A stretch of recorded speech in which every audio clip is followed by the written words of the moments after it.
Praise the lord. ఈరోజు దేవుని వాక్యము 121వ కీర్తన 5వ వచనము. యెహోవాయే నిన్ను కాపాడువాడు. మరి దేవుడే మనల్ని కాపాడుతాడండి, కానీ ఒక పని చేస్తేనే కాపాడుతాడండి. ఇక్కడ ఇదే అధ్యాయంలో మొదటి 2 వచనాలు చూస్తే, కొండల తట్టు నా కన్నులెత్తుచున్నాను, నాకు సహాయం ఎక్కడి నుండి వచ్చును? యెహోవా వలనే నాకు సహాయం కలుగును, ఆయన భూమ్యాకాశములను సృజించినవాడు అని ఉంటుంది. మనకి వస్తున్న ప్రతి ఇబ్బంది నుండి, మనకు వస్తున్న ప్రతి భయాన్ని నుండి, ప్రతి శ్రమ నుండి, ప్రతి బాధ నుండి దేవుడు మాత్రమే విడిపించగలడు. ఎందుకంటే ఆయన భూమ్యాకాశములను సృజించినవాడు. ఆయన కునుకని నిద్రపోని దేవుడు. మనల్ని దివారాత్రము మొరపెడుతూ ఉంటే మనల్ని విడిచిపెడతాడా అండి? విడిచిపెట్టడు. అయితే మనకొస్తున్న పరిస్థితిని బట్టి, మనకొస్తున్న ఇబ్బందిని బట్టి, మనకొస్తున్న శ్రమను బట్టి, మనకొస్తున్న భయాన్ని బట్టి దేవుని దగ్గరికి వెళ్ళి సహాయం అడగట్లేదు కాబట్టే పొందుకోలేకపోతున్నాము.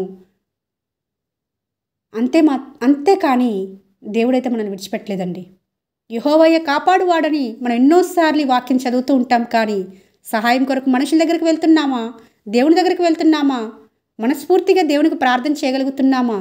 దేవా, నేను ఈ పరిస్థితిలో ఉన్నాను, నన్ను విడిపించేవారు లేరు, నాకు సహాయం చేసేవారు లేరు, దిక్కుతో స్థితిలో నేను ఉన్నాను ప్రభువా, నాకు సహాయం చేయండి అని దేవుని దగ్గరికి వెళ్ళి గోజాడగలుగుతున్నామా? ప్రార్థన చేయగలుగుతున్నామా? అప్పుడు మాత్రమే దేవుడు మనకు సహాయం ఇస్తాడండి. సహాయం చేయడానికి డైరెక్ట్గానే రాకపోవచ్చు, కానీ ఎవరో ఒక వ్యక్తిని నీ జీవితంలోకి పంపిస్తాడు. ఆ వ్యక్తి ద్వారా నువ్వు సహాయం పొందుతావు. అది దేవుని సహాయంగా నువ్వు ఎంచగలిగితే తప్పకుండా ఆయన నిన్ను కాపాడుతాడు. ఈ రోజున ఎంతమంది అయితే వాక్యం వింటున్నారో ప్రతి ఒక్కరితో దేవుడు స్పష్టంగా మాట్లాడుతున్నాడండి. మీ జీవితాలలో ఏ పరిస్థితులు కూడా మీరు వెళ్తున్నారో నాకైతే తెలియకపోవచ్చు, కానీ సమస్తమును మరుగైనదంటూ ఏమీ లేకుండా చూడగలిగే దేవుడు మీ సమస్యను, మీ ఇబ్బందిని, మీకు వస్తున్న వేదనను, బాధను చూస్తున్నాడు. ఇశ్రాయేలీలు ఐగుప్తు దేశంలో ఉన్నప్పుడు, బానిస బ్రతుకుతున్నప్పుడు వారి నిట్టూర్పులు, వారి మొరలు దేవుని వరకు, అంటే పరలోకంలో ఉన్న దేవుని వరకు చేరాయి అంటే ఒక్కసారి ఆలోచించండి. వాళ్ళు నిట్టూర్పులే, వారి మొరలే, వారి ఏడుపులే, వారి దుఃఖమే దేవుని దాకా చేరిందంటే, మనం డైరెక్ట్గా దేవుని దగ్గరకు వచ్చి సహాయం కోరుకుంటే మన దగ్గరికి రాడా అండి? పరం నుంచి దిగి వచ్చాడంటే వాళ్ళ కోసము. నిర్గమకాండం 2వ అధ్యాయం 24-25 వచనాలు ఉంటుందండి. మరి పరం నుంచి వాళ్ళ ప్రజల కోసం దిగిన దేవుడు, నువ్వు మనకు వస్తున్న పరిస్థితిని బట్టి దేవుని దగ్గర మొరపెడితే, దేవుని దగ్గర ప్రార్థన చేస్తే ఆయన సహాయం చేయడండి. రక్షించనేరకున్నట్లు ఆయన చేతులు కుర్చ కాలేదని ఉంటుందండి యెషయా గ్రంథంలో.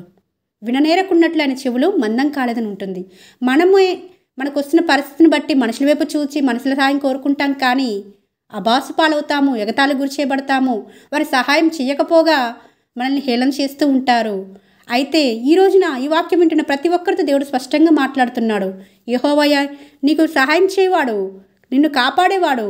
అయితే ఆయన యొద్దకెళ్ళి నువ్వు మొరపెట్టినప్పుడు మాత్రమే నువ్వు అది పొందుకుంటావని ప్రభు ఈ దినమున ఈ వాక్యం ద్వారా మాట్లాడుతుంటుండగా, ఈ వాక్యం ద్వారా మనందరము సరిచేయబడి ఆ రకంగా మనం ప్రతి సమస్యల్లో, ప్రతి ఇబ్బందుల్లో దేవుని దగ్గరికి వెళ్ళి మొరపెట్టి విడుదల పొందుకునేవారుగా, ఆయన చేత కాపాడేటట్లుగా దేవుడు మనల్ని సిద్ధపరచునుగాక.